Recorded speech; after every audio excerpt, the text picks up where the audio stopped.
The sun hovered low over the dry horizon of Ouagadougou, casting long shadows across the crumbling rooftops. In the heart of the capital, beyond the sounds of car horns and military drills, a boy moved swiftly through the dust, a shadow among shadows.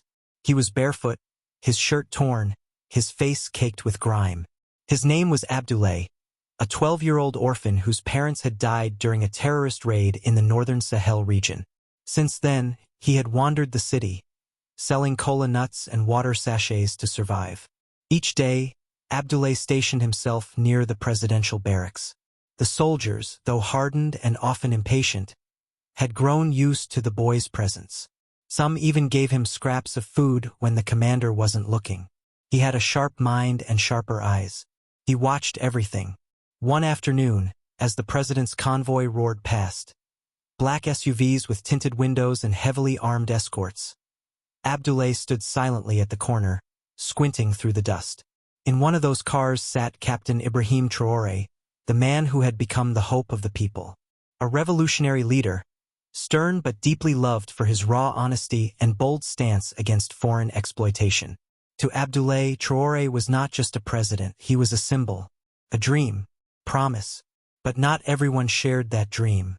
That same evening, under the soft yellow light of the presidential palace, Colonel Madi Zongo, Traoré's closest advisor and longtime ally, paced quietly in his office. His uniform was crisp, his medals gleamed, but his heart was dark with ambition. His voice was low and smooth as he dialed a secure line. The poison is ready. It will be slipped into his drink at the state dinner on Friday. No complications. It must look natural. No one must suspect a thing. There was silence on the other end. Then a voice answered in French, short and firm. Understood. Zongo closed the phone, exhaled slowly, and smiled. A predator's smile. At the other end of the palace compound, in the servants' quarters, Aisha, a teenage maid of barely 17, wept softly into her hands. She had overheard everything from behind the pantry wall. Her body shook with fear, but her mind was racing. She had no one to tell. No one would believe a maid. No one, except him. She ran through the night, past the gates and through alleys until she reached a rusted fence behind the barracks. There, curled up on a piece of cardboard, lay Abdoulaye. Abdoulaye, she whispered, shaking him. Wake up. I need you. Please. He stirred groggily, then sat up when he saw her face.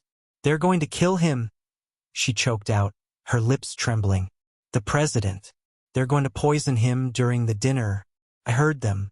Colonel Zongo. He's a monster. Abdoulaye's eyes widened. His heart pounded. You're sure? She nodded, tears dripping onto her apron. I swear on my mother's soul. That night, Abdoulaye couldn't sleep. He sat alone under a broken streetlight, his mind a whirlwind. No one would believe a boy like him. He had nothing. No family, no voice, no power. But he had something else, courage. The next day, while Aisha left the palace gate slightly unlatched, Abdoulaye slipped through the gardens and into a narrow maintenance tunnel. He knew the layout well. He had been watching from the outside for years. He had mapped the guards' movements, the timings of their shifts. It was as though fate had prepared him for this one impossible mission. He crawled through pipes and shafts, scratched his knees, tore his elbows. Rats hissed and bit at him, but he didn't stop. He had to reach the ventilation above the grand dining hall before the dinner began. The night of the banquet arrived.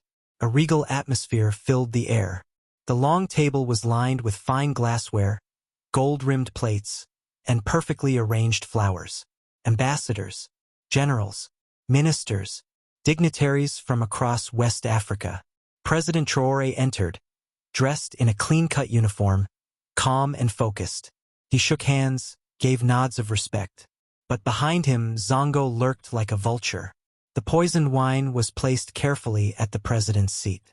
Zongo had rehearsed every step in his mind. Above them, in the hot metal airshaft, Abdoulaye watched through the grates, shaking. Sweat dripped from his forehead. His ribs ached. He had come too far. The president sat. He lifted the glass. Abdoulaye's breath caught. He couldn't let this happen. He reached back, clenched his small fists, and slammed his foot down on the weakest grate. With a loud crash, the grate gave way. He fell through, plummeting 15 feet. The room erupted in shocked screams. Dishes shattered. Guards shouted. Abdoulaye landed on the table, rolling painfully onto his side. Blood poured from his forehead. He tried to speak, but a soldier grabbed him roughly. "Let me go," he screamed. "He's going to kill the president." Zongo poisoned the wine. Everything stopped. President Traoré stood up slowly, staring at the boy. "What did you say?" Abdoulaye gasped, clutching his ribs. "He poisoned it. He told someone on the phone. I heard Aisha. She told me. He said you had to die tonight." All eyes turned to Zongo, who stood frozen. For the first time, doubt flickered in his eyes. Then he made a fatal mistake. He reached for his gun. But Traoré's elite bodyguard moved faster. Bang! One shot. Clean. Zongo dropped to the floor, lifeless.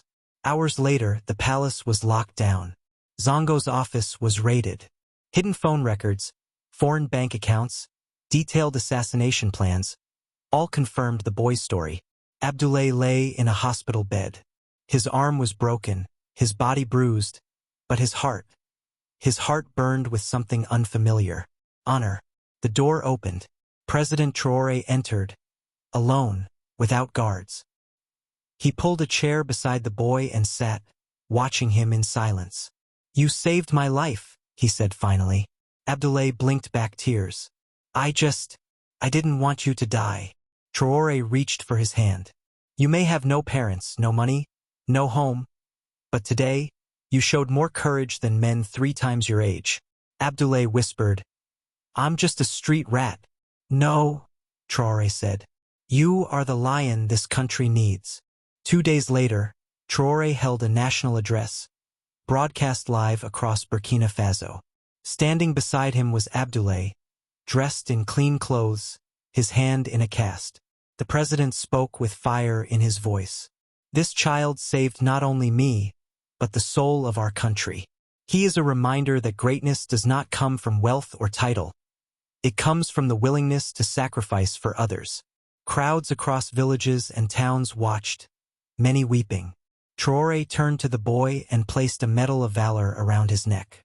"This medal is for bravery beyond reason, for a heart that would not be silent. For Abdoulaye." The crowd erupted. In the weeks that followed, Abdoulaye was enrolled in the best school. A foundation was named after him. He was given a home, a family, and the love he had never known. But he never forgot the street. He never forgot the dust or the hunger.